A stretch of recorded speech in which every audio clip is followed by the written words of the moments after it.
11:28 de la madrugada. ¿Qué tal, compañeros? Bienvenidos a un nuevo video. Les saludo con mucho gusto el equipo 1. Hoy vamos a revisar un tema de fisiología, la circulación pulmonar.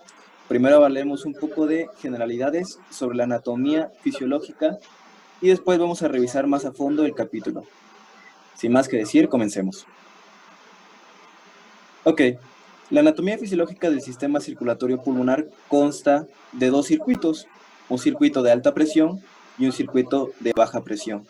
El circuito de alta presión está dado por la circulación sistémica. Este aporta sangre arterial sistémica a la tráquea, árbol bronquial.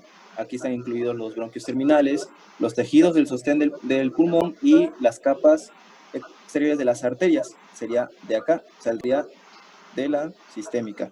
¿Ok? La circulación de baja presión o el circuito de baja presión va a ser el circuito que viene del corazón derecho y va a traer la sangre desoxigenada sistémica que viene a través de las venas cavas. Este va a salir a través de la arteria pulmonar y va a llevar sangre a los pulmones para hacer la hematosis y posteriormente regresar a la aurícula izquierda para ser repartida por el ventrículo izquierdo a todo el sistema. Revisemos primero la arteria pulmonar. Ok, la arteria pulmonar va a nacer del corazón derecho, otra vez aquí está, y 5 centímetros más arriba de la punta del ventrículo derecho se va a bifurcar en dos, en una arteria derecha y una arteria izquierda que va a llevar sangre a los pulmones correspondientes derecho e izquierdo.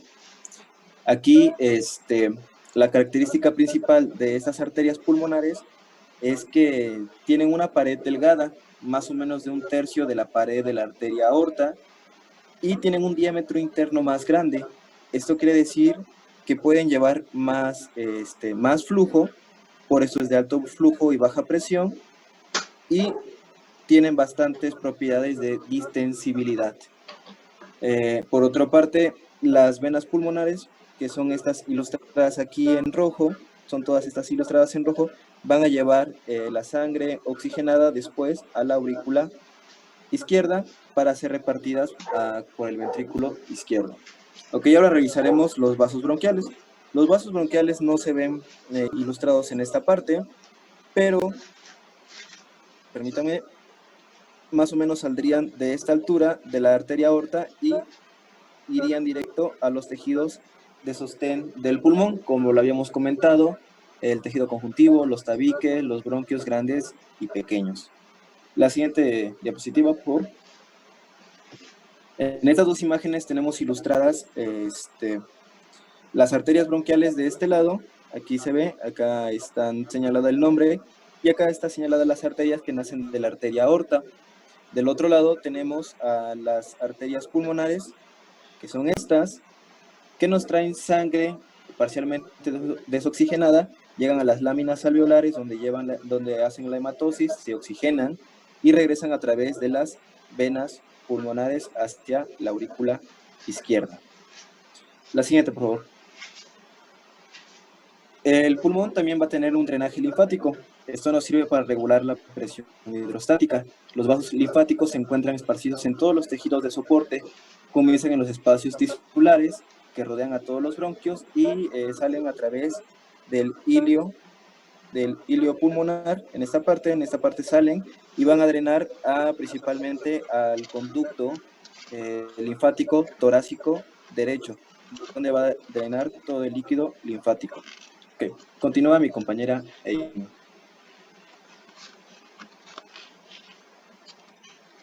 Bueno, pues a continuación vamos a ver las presiones en el sistema pulmonar. Pues como ya comentó mi compañero Michel, pues el corazón va a estar dividido en dos, ventrículo y aurícula derecha y ventrículo y aurícula izquierda. En estas dos pues vamos a tener presiones totalmente diferentes debido al flujo sanguíneo. Vamos a empezar con las presiones del corazón derecho. Vamos a tener que en el ventrículo derecho existe una presión sistólica y una presión diastólica. Claro está, la presión sistólica pues va a ser más alta debido a la contracción que está ocurriendo. Vamos a tener que en la presión sistólica vamos va a ser de 25 milímetros de mercurio. Y en la presión diastólica pues va a bajar considerablemente de 0 hasta 1 milímetro de mercurio. En la arteria pulmonar la presión sistólica pues va a ser igual que la presión sistólica del ventrículo derecho. Vamos a tener una presión sistólica de 25 milímetros de mercurio. Y la presión diastólica, como va a ir bajando, digamos, no va a ser tan de golpe, sino que va a ser poco a poco, va a disminuir en menor cantidad, entonces va a ser una presión sistólica de 8 milímetros de mercurio. Con estas dos presiones vamos a sacar lo que es la presión arterial pulmonar media, que va a ser de aproximadamente 15 milímetros de mercurio. Y pues como podemos ver aquí en las gráficas, se pueden notar las bajas y subidas de las presiones debido a la sístole y a la diástole que va a estar existiendo en el ventrículo derecho. ¿Le puedes cambiar a la siguiente diapositiva, por favor? No, regresate. Ajá. Bueno, ahora vamos con las presiones del corazón izquierdo. Vamos a tener que esta presión de la aurícula izquierda va a ser aproximadamente de 5 milímetros de mercurio, pero es importante explicar que la presión de la aurícula, bueno, es, digamos, imposible de medir directamente. Se va a utilizar una medición que se llama de enclavamiento. Este proceso consiste en que a través de un catéter se coloca el catéter en la vena que va al ventrículo derecho. Después este catéter se va a ir a lo que es la arteria pulmonar y el catéter va a empujar una rama pequeña, es decir, se va a enclavar en la rama y es por eso su nombre de presión de enclavamiento, y así es como vamos a poder medir lo que es la presión de la aurícula izquierda, porque no puede medirse directamente, es imposible, entonces se utiliza este método de enclavamiento para medirla y así es como nos da aproximadamente 5 milímetros de mercurio. Pero bueno, hablando de lo que es la presión de la vena del ventrículo izquierdo, vamos a tener que en sístole va a ser de 120 milímetros de mercurio y en la presión del ventrículo en la presión del ventrículo izquierdo en diástole va a ser de 100 milímetros de mercurio, pues aproximadamente. Y con respecto a esto, pues sería todo. Mi compañera Anita va a continuar.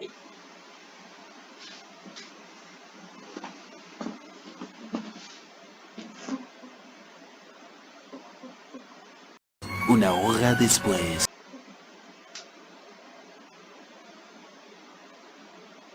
Espere, por favor, mientras Parcher recobra la calma, veamos cómo va la fiesta de Bob Esponja. Ok, pues ahora vamos a hablar acerca del volumen sanguíneo de los pulmones y es importante mencionar que el 9% de todo el volumen sanguíneo del cuerpo le corresponde a los pulmones. Es alrededor de 450 mililitros, de los cuales 70 mililitros estarán en los capilares pulmonares y el resto, que es alrededor de 380 mililitros, se encontrará en las arterias y venas pulmonares. Dice que los pulmones sirven como reservorio de sangre. Esto se refiere a que en tanto en situaciones fisiológicas y patológicas la cantidad de sangre puede variar tampoco como la mitad del volumen normal o hasta el doble de lo normal. Por ejemplo, cuando una persona toca la trompeta o canta, sopla intensamente y esto hace que la presión en los pulmones se eleve y expulsa hasta 250 mililitros de sangre desde la circulación pulmonar hacia la circulación sistémica. O por otro lado, cuando hay una hemorragia, esta se puede compensar por el desplazamiento de sangre de los pulmones hacia los vasos sistémicos. La patología cardíaca puede desplazar sangre desde la circulación sistémica a la circulación pulmonar. Esto puede ser ya sea en caso de una insuficiencia del corazón izquierdo o un aumento de la resistencia del flujo sanguíneo a través de la válvula mitral, ya sea por estenosis mitral o insuficiencia mitral. Estas harán que la sangre se quede estancada en los pulmones y aumentará la sangre pulmonar hasta un 100%, por lo que también van a aumentar las presiones vasculares pulmonares. Esto puede ocasionar un edema agudo pulmonar que más adelante les van a explicar. Dado que la circulación sistémica es 9 veces mayor que la circulación pulmonar, este desplazamiento va a afectar al sistema pulmonar, pero solo causa efectos circulatorios sistémicos leves. ¿Le podrían pasar a la siguiente, por favor? Ahora hablaremos del flujo sanguíneo a través de los pulmones y su distribución. Antes que nada, es importante mencionar que en la circulación sistémica, cuando hay un aumento de oxígeno, va a ocurrir una vasoconstricción y va a haber un menor flujo en los capilares. Y cuando hay una disminución de oxígeno, va a haber una vasodilatación, lo que hará que exista un mayor flujo. En el caso de los vasos pulmonares ocurre lo contrario.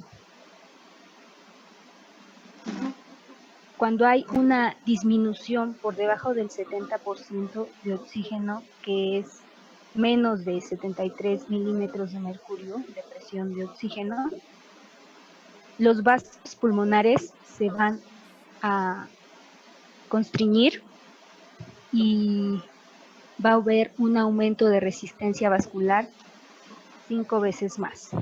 La hipoxia, según sus causas, puede ser por liberación de sustancias vasoconstrictoras o la reducción de la liberación de sustancias vasodilatadoras, como podría ser el óxido nítrico. Otra situación que podría hacer que haya una vasoconstricción puede ser que cuando hay hipoxia, esta inhibe los canales iónicos de potasio sensibles a oxígeno en las paredes del músculo liso vascular pulmonar, lo que despolariza la membrana y va a activar canales de calcio. Esto va a hacer que entre calcio y este incremento va a provocar una constricción en las arterias y arteriolas.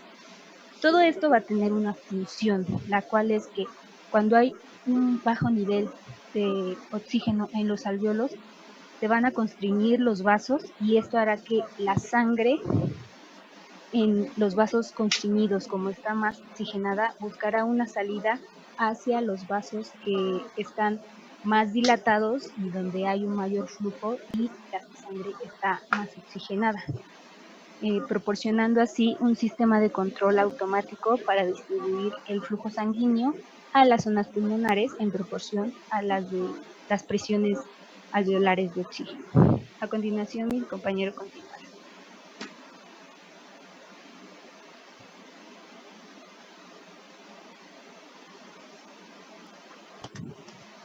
Ok, para empezar, tenemos muy bien sabido que la presión arterial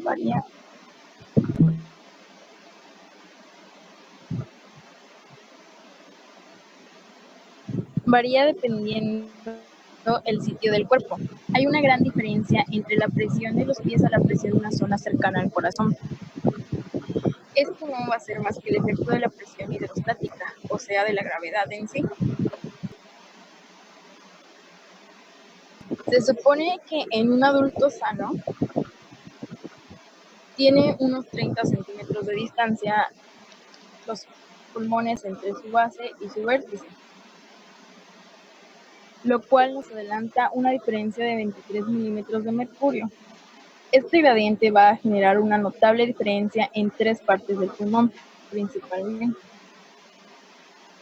En la zona central vamos a tener una diferencia de 13 a 15 milímetros de mercurio respecto a la presión que mantiene el corazón, mientras que en la zona más superior, o sea los vértices, va a tener 15 milímetros de mercurio menor y en la base 8 milímetros de mercurio mayor.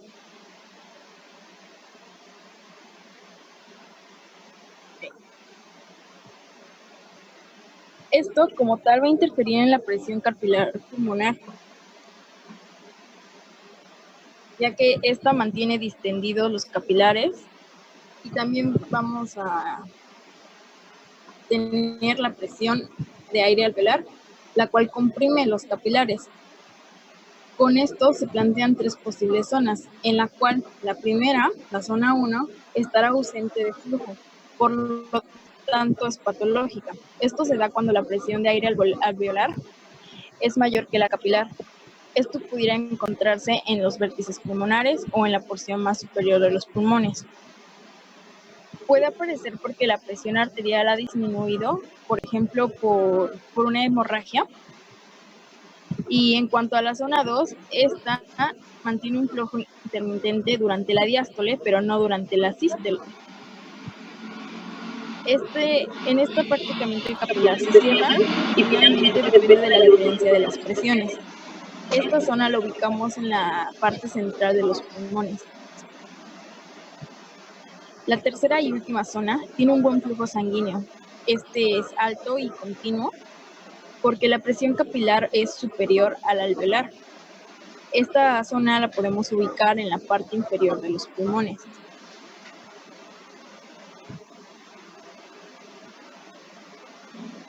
La presión como tal dependerá del gasto cardíaco y por lo tanto de la actividad física. Por ejemplo, si el ejercicio aumenta entre 4 y 7 veces el flujo sanguíneo, podríamos pensar que también aumentaría súbitamente la presión, pero no es así. Esto es debido a que el exceso incrementa ante este exceso, la respuesta es incrementar los capilares hasta 3 veces, los que están abiertos. También se van a distendir todos estos capilares hasta el doble. Y con esto se va a tener un aumento de la presión arterial muy leve. Entrando con el siguiente tema de gasto cardíaco, continúa mi compañero, por favor.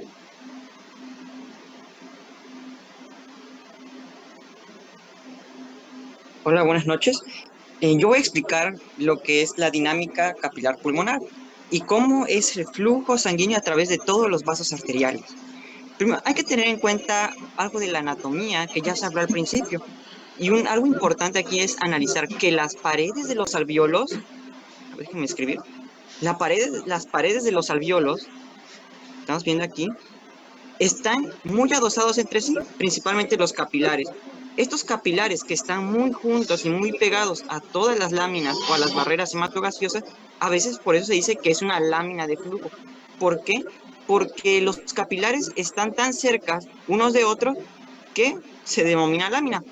Pero vamos a analizar algo más importante, que es el intercambio dinámico, o cómo es que funciona la dinámica de los fluidos dentro del capilar. Para ello, mi pregunta es, ¿el intercambio dinámico de los líquidos es igual en otros tejidos? Y la respuesta es sí y no. Vamos a analizar algo muy importante. Dentro del capilar pulmonar hay que tener en cuenta que la presión es muy baja y la estamos viendo aquí de 7 milímetros de mercurio.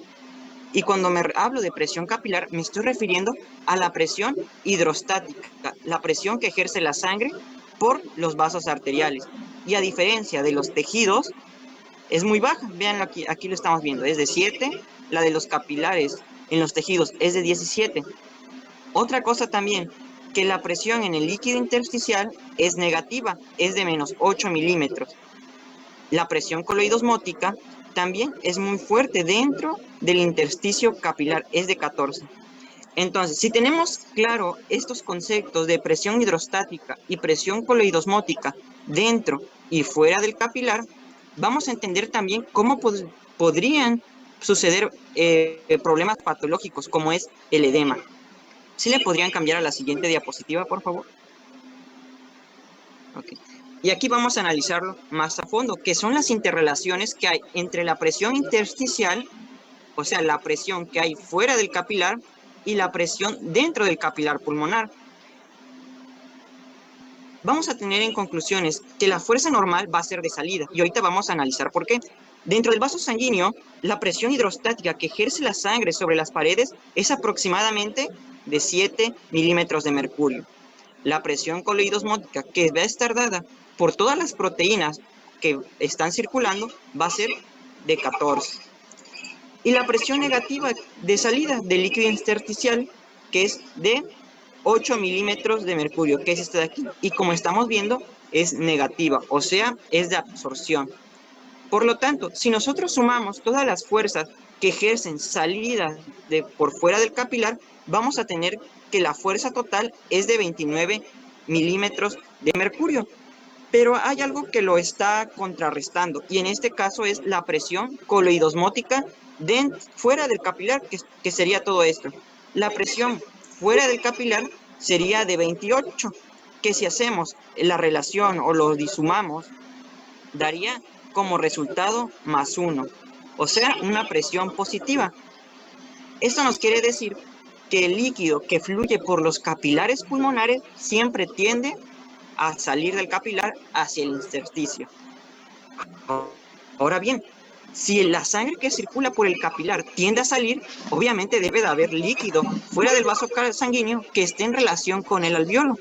Y esto sería el edema, ¿no? Pero pasa algo aquí importante. Si bien sale líquido hacia el espacio intersticial, los ganglios y los vasos linfáticos que se analizaron en la anatomía generan una presión negativa de -5.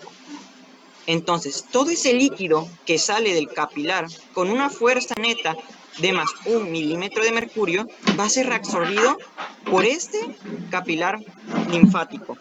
Y esto va a generar que el espacio intersticial se mantenga seco y se evite el edema. Siguiente, por favor. Ok. Si ya tenemos claro cómo funcionan estas presiones intersticiales de los capilares y las coloidosmóticas, así como estábamos estudiando la fisiología renal, vamos a poder explicar qué es el edema pulmonar. Vamos a tener que el edema pulmonar es una enfermedad en la cual ya hay un exceso de líquido en los pulmones o en el intersticio pulmonar. Pero ¿qué factores van a desencadenar que aumente el líquido en el intersticio y por lo tanto se genere un edema? Aquí estamos viendo una imagen clásica del néter de una persona que ya tiene edema pulmonar y ya no puede respirar. Está con disnea, con fatiga, ortopnea, que son la tríada clásica del edema. Pero vamos a analizar qué factores lo desencadenan. Si analizamos el vaso sanguíneo, vamos a tener algo. Si aumenta la presión hidrostática, o sea, la presión con la que sale el líquido del capilar, va a aumentar el volumen de líquido que va a salir del vaso. Entonces, el aumento del líquido intersticial va a generar edema. ¿Qué otra cosa puede generar edema?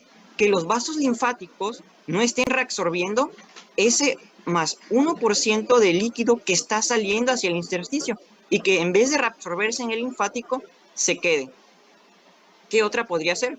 Las enfermedades por neumonía o intoxicaciones, que debiliten la membrana de los capilares y empieza a haber un trasudado de líquido hacia el intersticio. Y otras causas muy importantes que hay que tener en cuenta y que vamos a analizar ahorita es la insuficiencia cardíaca, que es una de las principales enfermedades cardiovasculares que pueden generar el edema pulmonar. Siguiente diapositiva, por favor. Bueno, hablar de insuficiencia cardíaca es un tema muy bonito, pero a la vez es muy complicado de hablar. ¿Por qué? Porque todas las enfermedades cardiovasculares, hipertensivas, dilatadas, congénitas, si no se tratan en algún punto, te van a llevar a una insuficiencia cardíaca. Y esto hay que tenerlo en claro. Por eso, en los temas de cardiología, insuficiencia cardíaca es uno de los temas que se ven ya lo último, una vez que ya se estudió la fisiopatología de todas las enfermedades cardiovasculares. Pero vamos a resumirlo de una manera simple. ¿Qué es la insuficiencia cardíaca? Para tener en cuenta esto, vamos a decir que la insuficiencia cardíaca es un síndrome. Y es un síndrome porque va a haber signos y síntomas que ahorita los vamos a analizar y que va a afectar principalmente a la capacidad de los ventrículos. O sea, va a generar disfunción ventricular. Va a hacer que los ventrículos disminuyan su fracción de eyección y de esta manera pueden generar una hipoperfusión tisular, que es lo más peligroso de las insuficiencias cardíacas, ¿ok? Y si hay una disfunción ventricular o una disfunción sistólica en el cual el ventrículo ya no puede eyectar sangre, pues obviamente ya el líquido o la sangre que está en el ventrículo no va a ser poder eyectada a través de la aorta, sino que se va a empezar a acumular dentro de los ventrículos. Y esto va a generar la famosa insuficiencia cardíaca con fracción de eyección reducida, que los vamos a analizar. O también llamada insuficiencia cardíaca con fracción de eyección descompensada.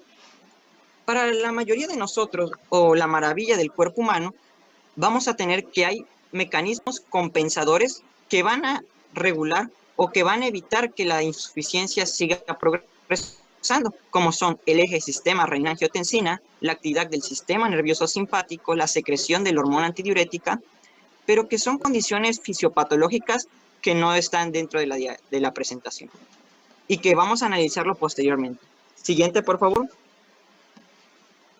Ok. Vamos a tener en claro algo muy importante.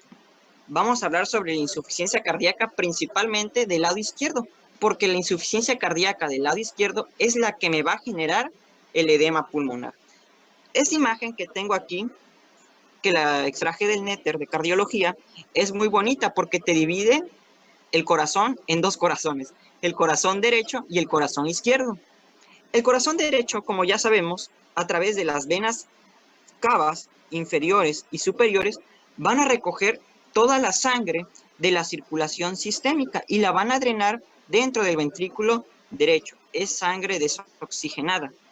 Y el ventrículo izquierdo va a eyectar toda la sangre ya oxigenada hacia la circulación sistémica.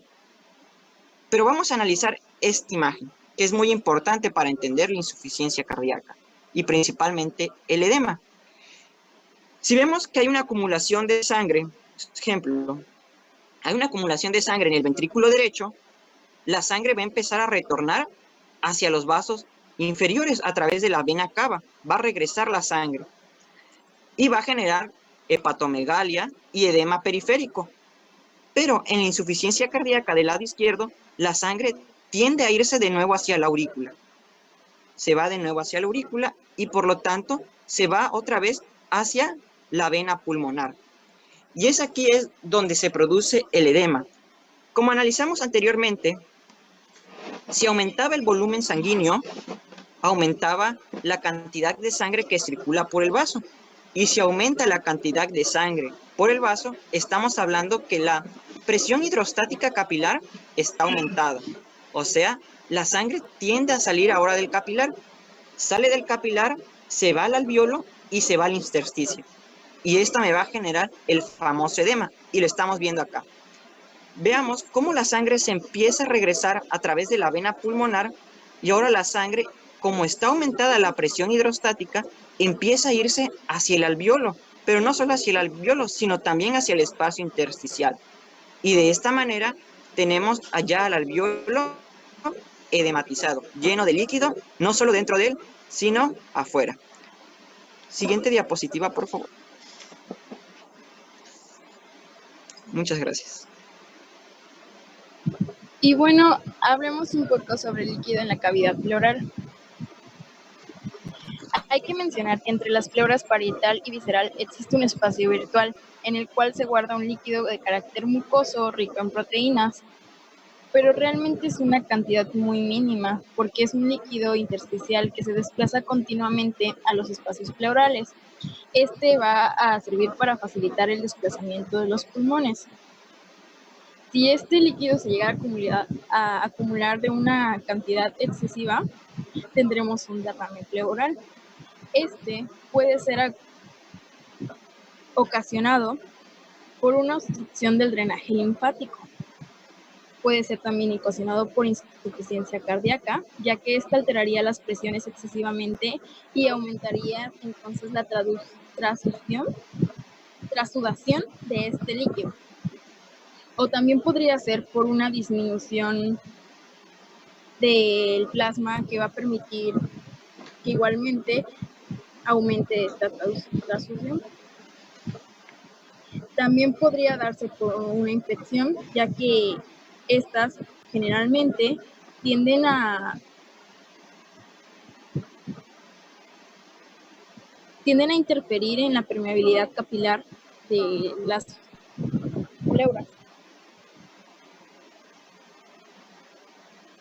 Finalmente, en esta diapositiva encontramos una radiografía de tórax en la que observamos una opacidad bien definida, como señala la flecha. Esto nos está revelando un derrame pleural. Creo que eso sería todo. Muchas gracias.